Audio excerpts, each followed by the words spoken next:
What will the future of real estate look like? Is conventional real estate dying? Join us while we dive into conversations to explore that very question and attempt to demystify current and potentially new real estate trends with the disruptors themselves.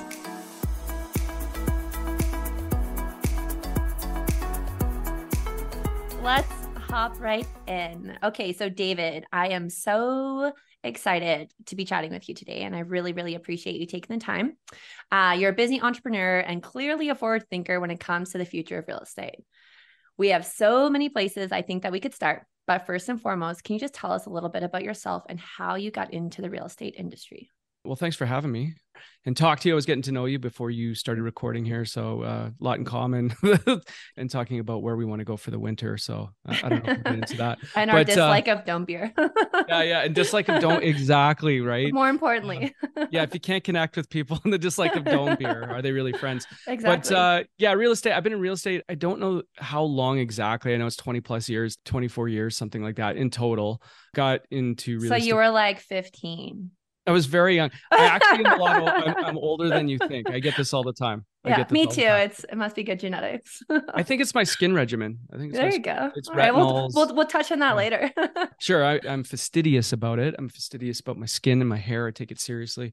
I always been an entrepreneur. It's in my DNA. I was raised by my parents. My father in particular is a big influence on my life. He was a old school New Yorker, hustler, make a million, lose a million, high risk taker, an entrepreneur's entrepreneur. So I think it was in the DNA, nothing was ever you were never to work for anything hourly. You were to create your own income and based on sales. So, I was in sales early. I owned a couple of businesses. I actually did an after hours club for a while. That's very entrepreneurial when you're young, and I was DJing and things like that. Yeah. And then I remember my dad sat me down one time and he just said to me, he said, "Hey, do you have any idea how much a real estate agent can make?" And I never even thought of it. I was young at the time. Yeah. And I said, no, I have no idea. He got his phone. He dialed an agent he knew. And he says, "How much money do you make when you sell a house?" And he's like, "I don't know, $5,000 or whatever." And he goes, "Thanks." And he hangs up the phone and goes, "You're going to become a real estate agent." Thanks, Pops. That started it. I went to real estate school. I think at the time it was a week, it was the course, maybe $1,000. I can't remember. And I've been involved in every iteration of real estate since then. I think, I was an agent, team leader. We started multiple teams across the country. Then we flipped them all into the brokerage. So now I'm a brokerage owner. So it's pretty much every iteration. So, and like you said, forward thinking, we're always looking at ways to make, the real estate industry interesting and relevant and kind of changing the narrative on what people think of real estate agents. And of course, tired, old branding. We like to update that, make it fresh and new and things like that. So, I'm sure we'll get into it. Let's get right into that part because I do think it's really cool. And that touches on my next question, which is speaking about your brokerage, GPG, Greater Property Group. How did that come to fruition? So you just had lots of teams and then molded them all into one? Yeah, it's actually an interesting story. It could actually be a case study in branding. So we came from a direct response background. So, place an ad, generate a lead, close a deal, right? So we didn't have a zoomed out vision of branding. I know a lot of companies kind of start with the brand in mind, right? And then they try to build the business around that. We kind of did opposite. We were more based on transaction type of real estate, which was great because at the time, when we actually created the teams, it started in Calgary, obviously, but when we created the teams, we were generating an overflow of business and leads based on, using online lead gen platforms. And at the time, it was kind of revolutionary. There wasn't a lot of people doing online lead gen, 8, 9, 10 years ago, whatever it was. It kind of gave rise to these mega teams that you see now, or they've kind of contracted a little bit. I've seen that over the past few years. But, at the time, it was revolutionary to open up a computer and show an agent, 200 leads that were generated on Facebook or Google, right? Like it was, yeah, it's crazy. It was mind blowing, right? So that necessitated the hiring of agents or OSAs, we call them, to, go out and close leads. And at the time it was pretty cool because, if a lead came into a lead gen site, the average turnover was about, I think at the time was 3 to 6 months. So that's fantastic. If somebody raises their hand and says, I'm ready to buy or sell a property and they turn over in 3 to 6 months, that's fantastic. It's pretty great. Yeah. Yeah, but what's happened over the years, and I talk a lot about this, is what technology's done to the industry and data and everything else, is that, you've got more leads and more lead gen platforms, and you've got more and more agents trying to get to these leads. And some of the leads are just garbage. Like they're Yes, they are. But the problem is agents need to understand what those are. So there is an actual person behind there. I don't think leads are necessarily bad. I think you have bad information, because why else is somebody registering on there with Nunya business at, 12345.com. The reason why they're doing that, and the agents need to understand this, is that they don't want to talk to a real estate agent. They just want information. Right. So you have to have a non-threatening way to drip them and be in front of them when they're ready to buy or sell. So what triggers a real estate transaction? It's a life event, right? People need to have timing and motivation. You have to have those two things to trigger a real estate transaction. If you don't have those two things, you're not going to close the deal. So you need to be the one who's in front of them when they have a life event. The illustration is the same, right? Like, just because somebody registers in a lead gen site and you think they're ready to buy or sell, they're not. On average, I think they're 19 months out, almost 2 years. Yeah. So that's why agents go, these are garbage leads. Nobody wants to buy or sell. And I've got fake names and bad phone numbers. That's not what it is. They just want information. You got to be the agent who's in front of them when they are ready to buy or sell. Like, if you go to Chinook to buy a new coat, you go into multiple stores trying on coats. Oh, I like this analogy. Okay, tell me more. Okay, I'm going to blow up my spot now, but if you go into like multiple stores to try on coats, you got a Burberry and I don't know what's in there now, Louis Vuitton and All Saint. I don't know. You go into these stores and then you go home and sleep on it, right? Like, I'm going to go back the next day. Who gets the commission? It's the agent with the key to the change room that day, right? Yeah. So you need to be the one who's in front of them. So what agents need to understand is when somebody registers in a lead gen site, they're nowhere ready to buy or sell. Right? They just want information. So when you call a lead and go, hey, are you ready to buy a house? Hey, are you looking to sell your house? They don't want to talk to you. Yeah, they're like, kick rocks, please lose my number. So you need to provide value and information and then be in front of them when they are ready to buy or sell. So again, going back, I'm making a long story longer here, but we came from a very, direct response oriented kind of background. And that was something that's in reverse to what a lot of companies do. So after we had grown teams and transactions, then we saw the necessity to brand. And of course, you would never see myself or my partner Nathan's face or name on anything. We took that off. And it was kind of interesting at the time. We made the team corporate at the time, right? So we actually had branded each city individually. So we had Greater Calgary Group, Greater Vancouver Group, Greater Toronto Group. The problem with that, and the reason why it was so clunky, like we had the same logo, but with different colors. And the reason why it was so clunky is because every time we created a new piece of branding or, we had to do it 5 different times. Yeah. Right? And then your marketing team was like, listen, clowns, figure this out because I don't want to keep doing this 5 times. It's expensive and it's time consuming. Yeah. And then we're like, you don't see Greater Tim Hortons Group Calgary, Greater Tim Horton Group, Edmonton. It's Tim Hortons. We created the Greater Property Group and everything was just under that umbrella. We just had to do it all once and we could slam it down wherever we wanted quicker. So that's kind of the story behind the brand. We'd grown teams in different cities and then we felt the need, and I could talk about this for hours about why the need to create a brokerage, but that's a whole podcast. That's a can of worms. Yeah. That's a box. Yeah. Whole podcast in and of itself. But one thing that I have been picking up on, and we'll talk quickly before we do a little pivot over to the tech in the future. You guys do some really cool stuff. The podcast, which is where I told you earlier that I discovered you, but also, and I don't know if you still do this or not, but you still do the Spotify playlists. Yeah. Funny you brought that up. Yeah. We just had a big conference a few weeks ago in Calgary at the Mercedes Center. We brought in Chris Smith. He's the best-selling author of The Conversion Code. AI experts. We did a Chat GPT AI workshop for agents based on the future of real estate. Again, as you can tell, that's a big theme of ours. Yeah, I love it. And we actually announced that we're going to be bringing back the GPG radio. That's been big for us. So world famous street artists, we've had Nick Walker, Dalek, they create playlists. I've got world famous rapper creating a playlist for us right now. Oh, that's cool. Yeah, again, it's a branding piece, right? Like we think it's dope, right? Like music to sell houses too, we were calling it. And if you can't have fun, what the heck are you doing? Like there's enough crunchy, unhappy people walking around. Like if you can't find a way to just have a little bit of joie de vivre, then like you should probably pivot into something else. If you could not use French, because I told you my French isn't like super good, but what's beautiful about it is like, Nick Walker's a world famous artist, right? He's a friend of mine, but trying to apply this back to real estate, if I can take a world famous street artist who's on the walls of New York City, Paris, Dubai, you name it, and I could put a GPG logo on him, disruptive is an overused word. I wish there was a better word for it because I don't like that word so much, but it is. It's disruptive. Like you would never see, a lot of these big box brands and franchises going out and getting a street artist to create a playlist and then put their logo on it. They're not going to do it. Because they're too safe. And I think from what I've been learning from you and what I've been doing my homework on, GPG is the antithesis of safe. Do you know what I mean? You try to find new ways of pushing the envelope and doing things differently. I read a quote, and so I may not get this verbatim, but it was along the lines of like, if everybody says no, then it makes you want to do it more. And I was like, hot damn, I need to talk to this person because there's some alignment there. I'm very similar to 100%. I'm glad you brought that up. We bring in guest speakers from time to time, right? Well, we do very regularly, but we brought in Michael Francis, who's the former head of the Colombo crime family, as a guest speaker, right? So he's the highest earning mob boss since Al Capone.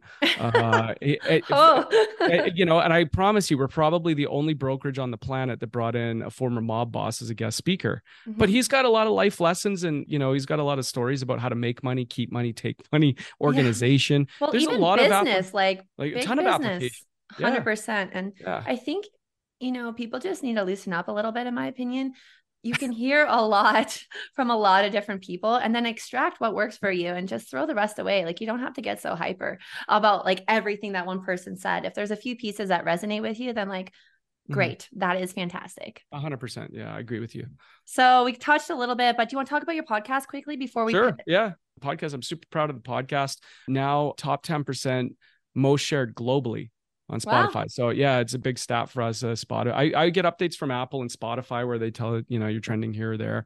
And then we got that one from Spotify. It was kind of a big deal. They sent us a big thing. So that I had no idea at the time. And since then the guests have gotten bigger and bigger, which is pretty cool. Well, Patrick, you have epic guests. Like, do you want to name drop a couple? Because I know I'd love to. I can, but you obviously have more intimate knowledge of all of the guests. Patrick Bet David, Robert Kiyosaki, as we mentioned, just had Moby on, electronic music legend. I've got Pharoah Monch, Exhibit, rappers and hip hop artists. I got some really interesting ones coming up that I'm looking for. Well, Chris Voss, ex-FBI negotiator, author. You had a beauty queen that's doing shaking things up and doing things different. She's super interesting. Her resume is unreal. Like former Miss New York, AI consultant, best-selling author of The Glass Ledge.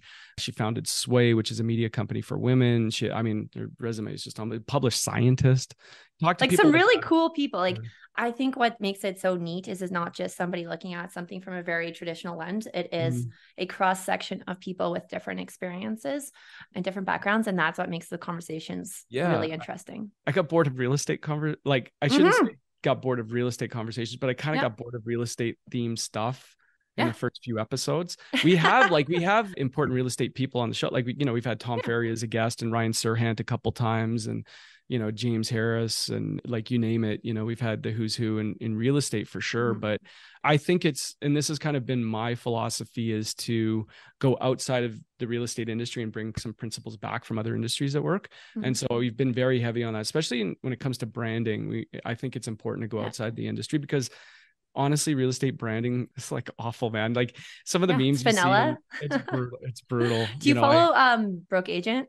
Yeah, I've had him on the show too. He's hilarious. Eric Simon. Yeah, I really like him. I've had Eric on a couple times. Actually, he came and spoke as a guest speaker about social media and stuff like that. And then I had Eric and Matt Leonetti on together. That was kind of a fun one. But yeah, he's funny. Yeah, I feel like they play off really well together. They're a good couple. Yeah, they're good. They are. I do appreciate and really like, though, the blue ocean strategy. And I think, again, like that ties into how GPG is doing things different than some of the competitors. Yeah, you got to be different. You have to. I mean, one of our markets is Toronto. There's 55,000 agents in the Greater Toronto area. 55,000, and they the average agent does what, I don't know, 2-3 deals a year. Like, Isn't that sad? It is, but Calgary's similar, right? Like Calgary's like, what is it, 7,000 agents now or something? I don't know. I don't pay attention. I stay. But the point is, if you want your piece of the market, you're going to have to like grab attention somehow, and if we get into the founding principles or pillars of the GPG, one of the things is unique selling propositions, like USPs. You have to have them. You have to have a compelling call to action, or you're just another agent. You have to have those. Like, it's imperative. It's funny. When I was doing my homework, one of the USPs that you touched on was about like, well, yeah, you're a nice person. You don't see an agent being like, I'm a pretty shitty person, but you should work with me. And Yeah. so there was a whole USP like built around, well, yeah, that's good that you're a good person. And Yeah. it was such an aha because oftentimes I'm like, yeah, we're different. Our team's different, blah, blah, blah. We care, integrity, all these things. And then I saw that and I was like, Yeah. hot freaking damn. Yeah.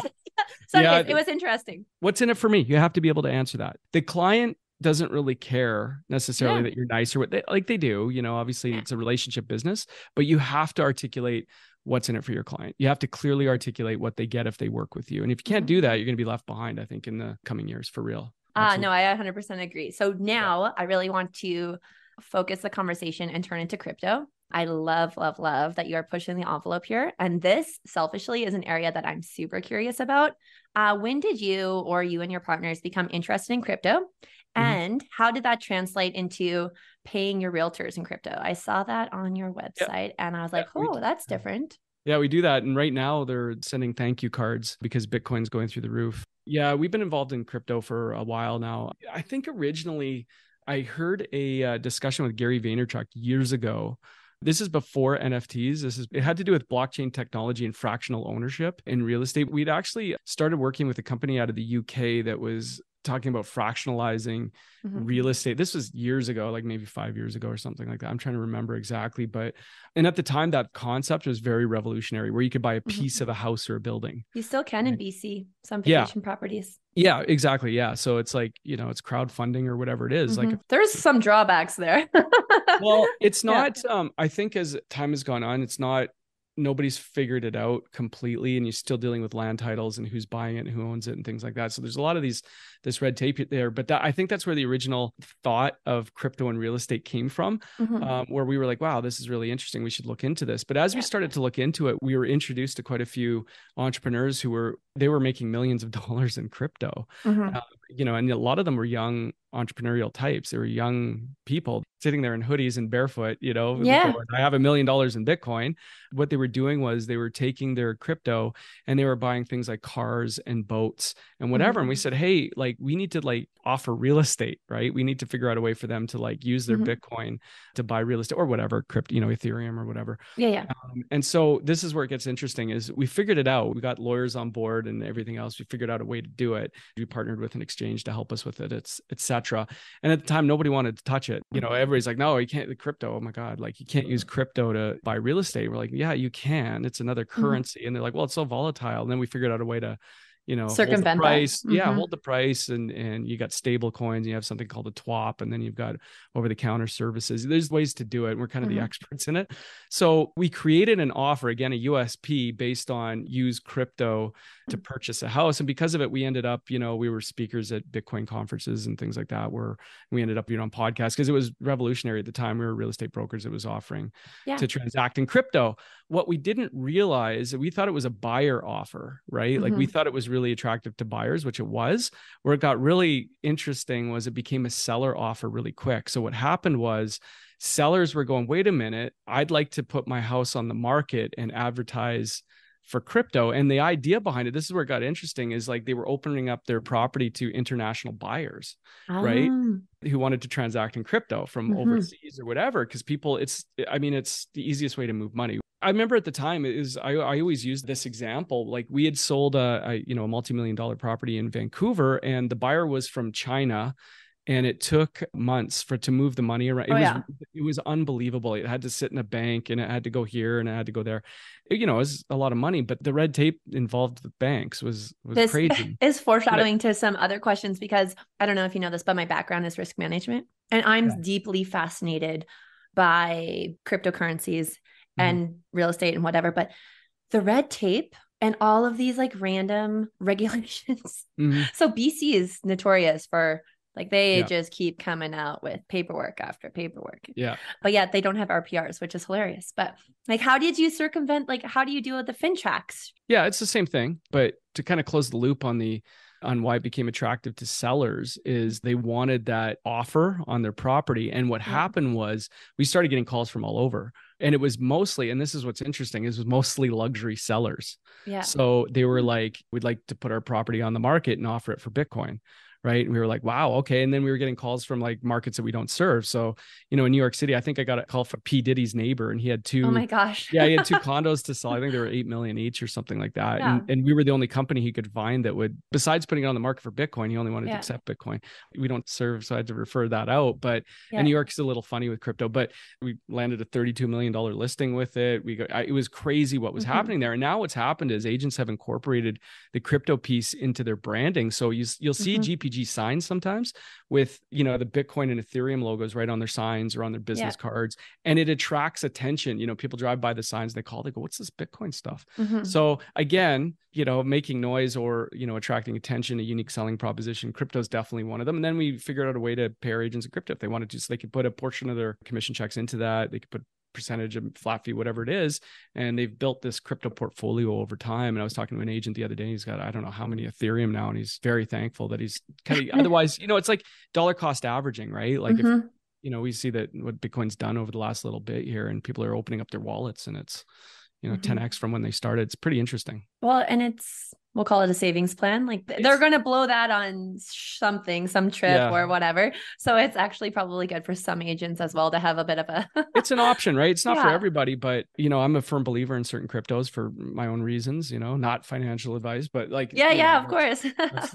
So we figured out a way to kind of incorporate that into the brand and the company and things like that. And we're still looking for ways to do it. We get calls from blockchain companies and things like that, and technology companies that want to, and we're totally open to anything that's new and innovative in the real estate industry, like for sure. Yeah, well, and January you did your first, was it the first one in Calgary where you did the both buy and sell via Bitcoin? Is that correct? Yeah, we sold a house. We've done a few of those where we sold entirely for Bitcoin. We did another one for Ethereum.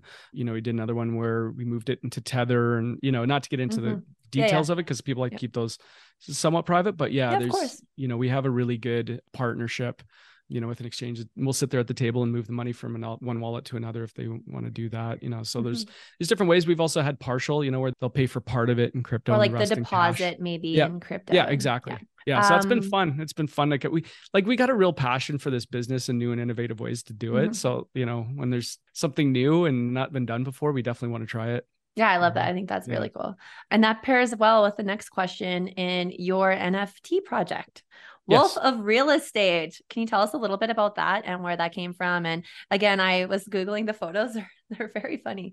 They're incredible. That artwork, we're super proud of that project. That's been a passion project that we've had on the go for a while.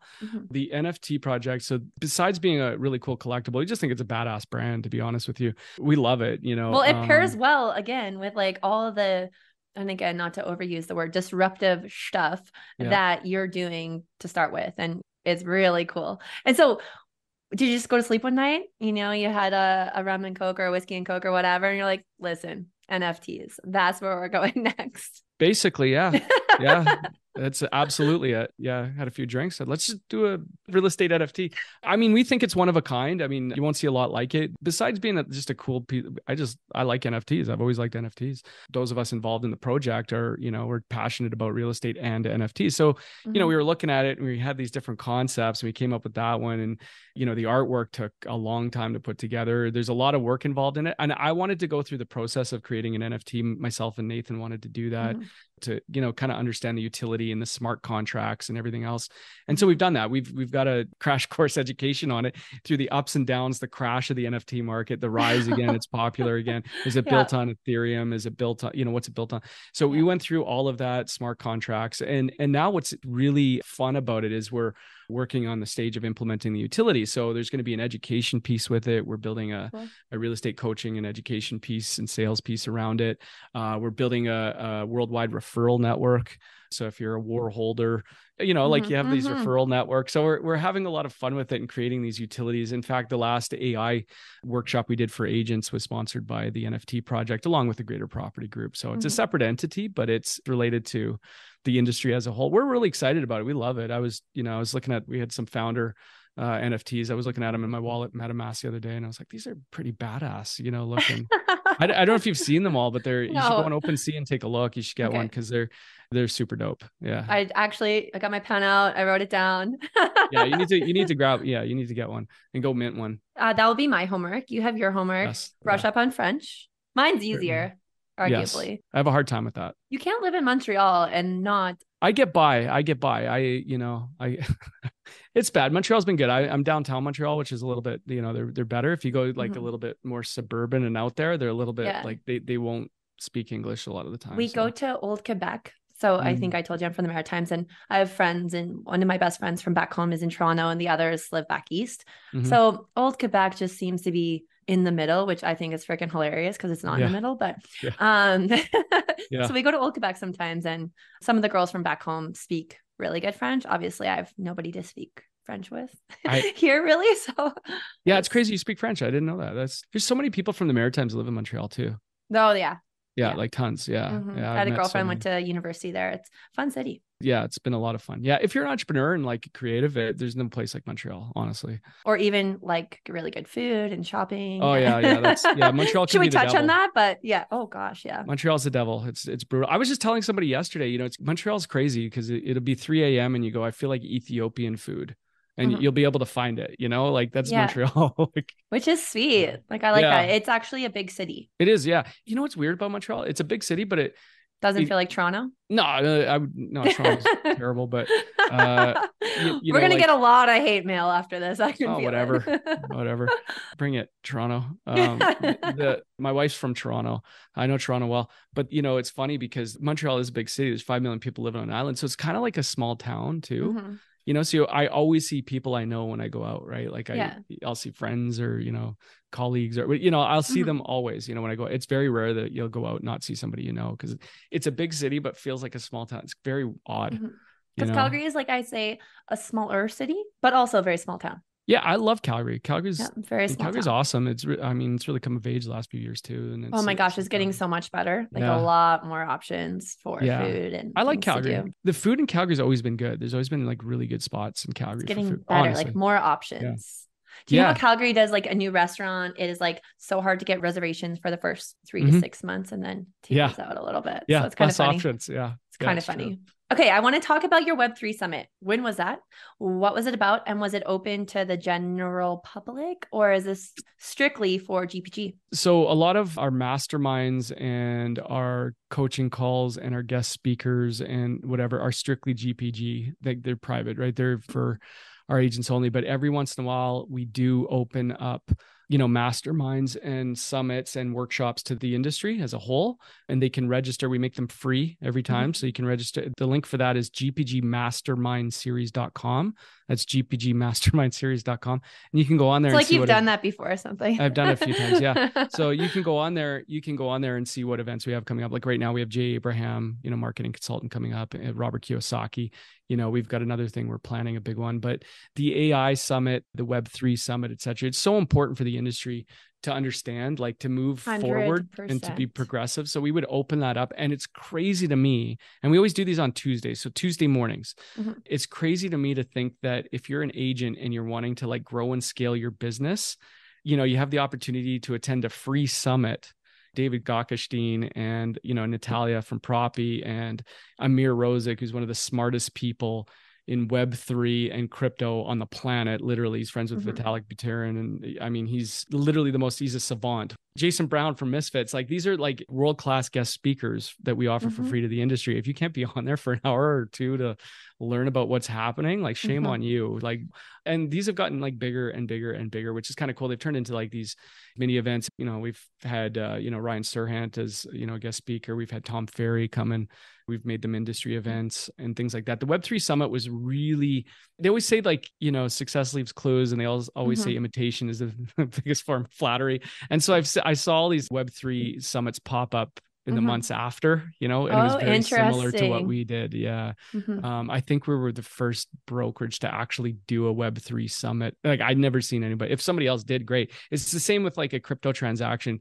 If somebody else has sold a home for Bitcoin in Canada, like I haven't heard about it. So their marketing's not great. Well, I would agree. The marketing is, yeah. So if somebody's done it, like, but I don't know about it. So as far as we know, we're the only couple, but mostly like literature on the risks associated with it, which I mean, obviously I appreciate because I'm like a loser who sits in a dark room and reads about risks. But yeah, there's some cool stuff out there, and I don't think people are as vocal, and that is a missed opportunity. Oh, totally. Yeah. I mean, what are you going to do? Like, you have to Mhm. like get in there and mix it up and take some risks. As entrepreneurs, we always take risks, right? Like, Oh gosh. I think you have to, but if we didn't start doing crypto transactions and Mhm. started offering it as a USP, I don't know who would. So Yeah, there's a company I think in the States, and I can't quite remember the name, but you're going to chuckle when I say this because it was one of the girls from Selling Sunset, her and her husband. They're down in Florida. Did you know about this? I don't know the name of it, but so I picked this up because of Selling Sunset, and then I went down a rabbit hole. I'm like, what? Need to know more. yeah, yeah, yeah. You're talking about the one in Tampa Bay, I think. Maybe she's like Yeah, I know the Christina, one you're I talking. think. So we had Natalia, the CEO of Proppy. Mhm. They were involved in Oh, that cool. deal. She was one of our speakers that day.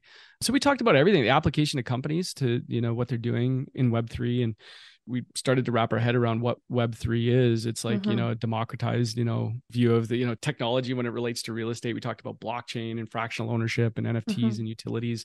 I encourage anybody to go on and watch it. I think we posted on YouTube, I think. I'll have to check it I, out. I think you can find it there. If not, I can send you the link. Anybody Yeah. can, DM me For on. better or for worse, like I mean, like this is the future. It is, yeah. And people can Yeah. resist it all they want. But do you remember? I've heard stories. This was early days for you, where the real estate you would like flip a book. Yes. Like, are Yeah. you I was kidding? not. Or the Yeah. faxing. Years ago, we went completely paperless, like completely. Like, so, most of what we do is in the cloud. And we were doing an office tour in Los Angeles. It was a friend of ours, and he owns a brokerage down there, a really successful one in Los Angeles. We walked in, we saw stacks of files, Oh and my we gosh. were horrified. We were like, why is there paper on your desk? Because there's no Yeah. need for paper in real estate anymore. There really No. isn't, so. Especially if you're in an office setting, that just is Mm.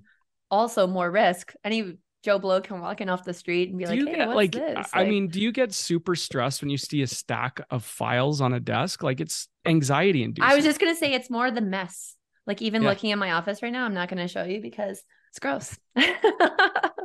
I think I would never be I able to blame tell. having kids, you know, it's like they Yeah, have exactly. I would never be stuff able to tell. everywhere. Yeah, exactly. That's amazing. So are you guys gonna host another Web3? I'm working on a big one actually. I don't want to get into it now. The dates, it's really, Mm-hmm. you got to remember it's kind of difficult to coordinate schedules of like big Yeah, name of guest course. speakers and things to show up at our request on our day, Yeah, so we always have to find a date. And of course, we always want to keep it fluid. interesting and fresh. I'm working Mm-hmm. on, the next one will be very interesting. I think I want everybody to stay tuned, but some of these things take months to put together. So Mm-hmm. the next one will be very, very, I mean, like I said, if you're an agent, you're not at this one, shame on you, honestly. So we'll All be right, doing well, I'll something in be that. there. Yeah, I'll you sit can. virtually front row. Let's do it. Let's do it. Okay. Actually, the last one was a hybrid. The last one was really fun because it was in Calgary. So we had our agent show up at the conference center for the first half of the day. We did some training and coaching and some updates, the state of the union, we call it, of the Yeah, industry yeah. and where it's at. And then we piped in our guest speaker, on the big screen, which Mm-hmm. we've done a few times, and then concluded with some training and coaching. It was like a nice hybrid. And it was funny That's cool. for our guest speaker. We had people from around the world like tune in that day, which was really cool. I'll send you the link for that if you'd Yeah, like yeah, it that as well. sounds sweet. Yeah. You Yeah, have a you'll lot like of it. homework. Are you writing this down? No, I'll just watch it back and watch Deal. it back. Okay, so we've talked about quite a number of things, and obviously lots of things that no other brokerage or very few people in the industry are doing. Where do you see things going that, you're already light years ahead, but is there anything else that's kind of starting to pique your interest? Like, let's put this on the map to like explore farther. We're always like kind of pushing the envelope a little bit with branding, I think.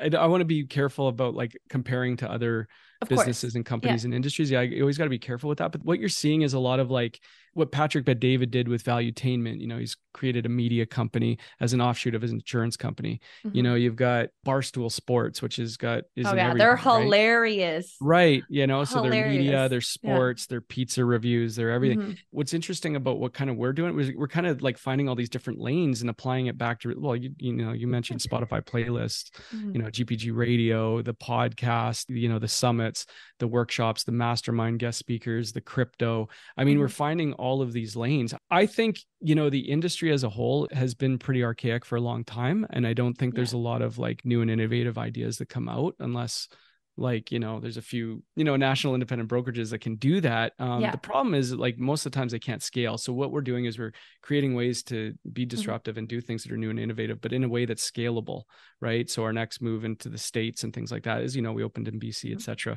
which is really cool. But our model is very interesting because we can quickly apply it to different cities and different, states and provinces and things like that.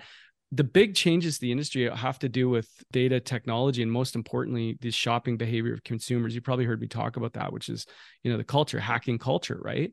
The biggest brands in the world, they've understood the shopping behavior of consumers, disruptive insurance companies, hotels, retail, you name it. Even the metaverse, like they're right. purchasing land in the metaverse. And there's a Toronto company that is like trying to pioneer that. And I stalk him on LinkedIn a little bit, but super cool. Like lots of money. Like people are underestimating the amount of money, fiat currency, being exchanged for land in the metaverse. I know. It's wild. It's wild. Well, there'll be a time when you can, you do the video walkthroughs with clients, right? On the phone. There'll be a time when they can just put on a headset and walk through the house. That's hilarious. You said that, because I actually told somebody, I'm like, wouldn't it be cool if we shipped our clients a headset? Yeah. And then we did it. Because remember when FaceTime was a thing because of COVID, all the stuff.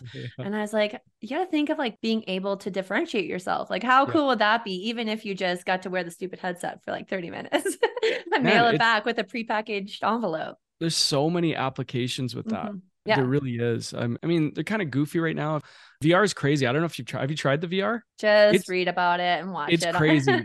It's unbelievable how realistic it can be and how you feel like you're in there. Like you kind of lose track of time and space and things like that in there. And it's crazy, when you start thinking about the applications to real world businesses like real estate, it's a natural fit, I think, at some point. There's a lot of natural fit. Like I think crypto and blockchain technology is a natural fit to real estate, period. I just do. Agreed. It's coming, right? So you got to figure out a way to do it. We just want to be the company that people think of when it's time, right? So, and I think we'll be there, talking about what's coming. I think that, those three big changes to the real estate industry over the last few years, I think agents need to really wrap their head around what that means, right? And in particular, the bottom line, and nothing has changed from the fact that we still need to provide value, or the industry needs to provide value to clients. So how are you doing that? If you're just an agent that slaps up a sign and waits for buyers to come, sellers don't want to pay you for that. It's the biggest line item on, these things. And oh my God, I know. So how are you creating so value? Many memes? It's true. It's true though, right? You don't want to be a joke, like if you look at what is it? Real estate agents, lawyers, used car salesmen, whatever. It's like, it's the reputation of the industry. And then what happened in Missouri with, NAR is very interesting, right? At one point, it's going to be almost a $2 billion judgment, right? Because now there's a second one coming. Did you see that? There'll be a bunch. Oh yeah. It's there'll bananas, be a bunch of them. honestly. We've been talking about this for years. If you're an agent that can't go out and negotiate your buyer side money, you need to figure out how to do that, because you've kind of seen this pop up. In fact, I know a brokerage team, they were actually putting the full commission into a listing contract, and then they were putting it on the MLS with $0 to the buyer, meaning that you, as a buyer, you're going to have to come and negotiate your money.